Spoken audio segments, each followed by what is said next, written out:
गर्भवती माँ की एक सच्ची प्रार्थना जो शिशु के दिल तक पहुँची। विषय: एक गर्भवती माँ की सच्ची प्रार्थना और उस प्रार्थना का प्रभाव उसके गर्भस्थ शिशु पर पड़ा। 1. हे प्रभु, मेरे शिशु की रक्षा करना। एक माँ की सच्ची प्रार्थना जो शिशु के दिल तक पहुँची। चेरी ब्लॉसम प्रस्तावना: एक माँ जब गर्भवती होती है तो उसके भीतर एक नई दुनिया आकार ले रही होती है। ये केवल शरीर का परिवर्तन नहीं होता, बल्कि आत्मा का भी विस्तार होता है। गर्भ के हर दिन में माँ एक नई भावना जीती है, भय, आशा, प्रेम, विश्वास, और इन्हीं भावनाओं के बीच जन्म लेती है एक प्रार्थना जो सीधे प्रभु के चरणों में जाती है। ये कहानी है एक ऐसी ही माँ की साक्षी की, जिसकी एक सच्ची प्रार्थना न सिर्फ उसके शिशु की रक्षा करती है, बल्कि उसे एक दिव्य गुणों से भरपूर आत्मा बनने की ओर ले जाती है। अध्याय 1: जब माँ बनी साक्षी की पहली पुकार।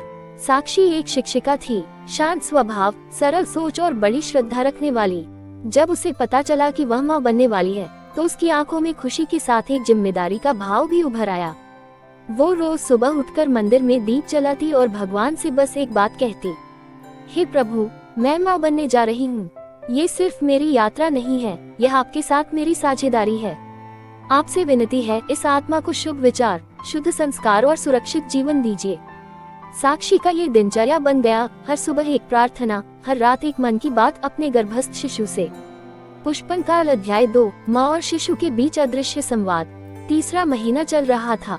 एक दिन साक्षी बहुत परेशान थी। ऑफिस में तनाव, घर की जिम्मेदारियां और शरीर में बदलाव, सब कुछ एक साथ। वो चुपचाप अपने कमरे में बैठी थी, जब अचानक उसके गर्भ में एक हल्की सी हरकत हुई। उसने आंखें बंद की और कहा, क्या तुमने महसूस किया मेरे बच्चे? मैं परेशान हूँ, लेकिन तुमने जैसे मुझे शांत कर दिया। उसी दिन रात को साक्षी ने एक प्रार्थना की, जो अब उसके मन की सबसे गहरी पुकार बन गई। हे प्रभु, मेरे शिशु की रक्षा करना। जब मैं थक जाऊं, तब इसे अपनी शक्ति देना। जब मैं डगमगाऊं, तब इसे स्थिर बनाना। मेरी गोद में आने से पहले इसे अपना आशीर्वाद देना। हबिस्कस। अध्याय 3: संकट की घड़ी, प्रार्थना की परीक्षा। छठा महीना था। एक रात साक्षी को अचानक पेट में तेज दर्द हुआ। पति उसे तुरंत अस्पताल ले गए। डॉक्टर ने बताया थोड़ी कॉम्प्लिकेशन है, कुछ दिन बेड रेस्ट जरूरी है। साक्षी डर गई, उसके आंसू रुक नहीं रहे थे, पर उसने हार नहीं मानी। हॉस्पिटल के बेड पर भी उसने आंखें बंद कर वो प्रार्थना दोहराई, हे प्रभु, मेरे शिशु की रक्षा करना। उस दिन रात को साक्षी को एक सपना आया। वो एक सुंदर बगीचे में चल रही थी, जहाँ एक दिव्य प्रकाश था। उस रोशनी के बीच एक छोटी सी आत्मा मुस्कुरा रही थी, जैसे कह रही हो, माँ, डरो मत, मैं ठीक हूँ। तुम मुझे अपनी प्रार्थना से ढाल दे रही हो। साक्षी की आंख खुली और वो मुस्कुरा दी। अध्याय 4: प्रार्थना का असर, शिशु की प्रतिक्रिया। साक्षी अब रोज भगवान से बात करती और अपने शिशु से संवाद करती। वो कहती, मेरे लाडले, ये दुनिया सुंदर है, लेकिन इसमें चुनौतियाँ भी हैं। तू साहसी बन। मेरा दिल कहता है, तेरी आत्मा ने खुद मुझे चुना है माँ बनने के लिए। तू कोई सामान्य आत्मा नहीं, तू प्रभु का आशीर्वाद है। साक्षी मंत्र सुनती, गीता के श्लोक पढ़ती, अच्छा साहित्य पढ़ती और रोज कहती, हे प्रभु, इस आत्मा को ज्ञान देना, ताकि ये इस जीवन को समझदारी से जिए। धीरे धीरे वो अनुभव करने लगी कि जब वो कोई शुभ विचार सोचती, शिशु अधिक हरकत करता, और जब वो उदास होती, शिशु शांत हो जाता, जैसे वह माँ के मन की भाषा सीख चुका था। Cherry blossom. अध्याय 5: अंतिम महीना, माँ की अंतिम प्रार्थना। 9वां महीना आ चुका था। कभी कभी डर लगने लगा, प्रसव पीड़ा, अनजाना समय, क्या होगा। साक्षी मंदिर गई और दीपक के सामने बैठी। उसने आंखें बंद की और कहा, हे प्रभु, अब वह समय पास है। मैंने इस बच्चे को 9 महीने तक अपने विचारों से सींचा है। अब जब ये दुनिया में आए, तो आप इसे अपने हाथों में लेना। इसे वो संस्कार देना जो कोई किताब नहीं दे सकती। इसे वो प्रेम देना जो कोई इंसान नहीं दे सकता। बस मेरी एक प्रार्थना है, मेरे शिशु की रक्षा करना।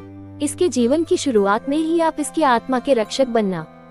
उसकी आंखों से आंसू निकल आए, लेकिन इस बार डर के नहीं, आस्था के थे।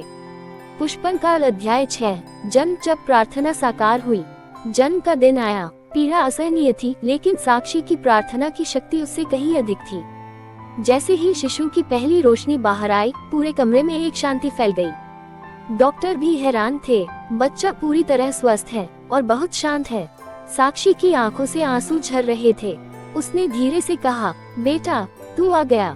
वो बच्चे को छाती से लगाते हुए एक बार फिर बुदबुदाए, हे प्रभु, मेरे शिशु की रक्षा करना। बच्चे ने आंखें खोली और एक हल्की मुस्कान दी, जैसे वो कह रहा हो, माँ, तेरी प्रार्थना मुझ तक पहुंची थी और मैं उसी रोशनी में आया हूँ।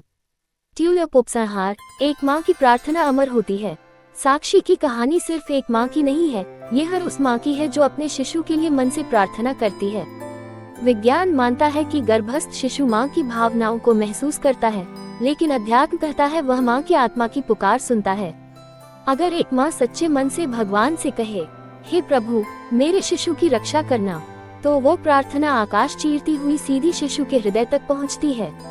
अंतिम शब्द। माँ की प्रार्थना केवल शब्द नहीं होती, वह ब्रह्मांड की सबसे शक्तिशाली ऊर्जा होती है।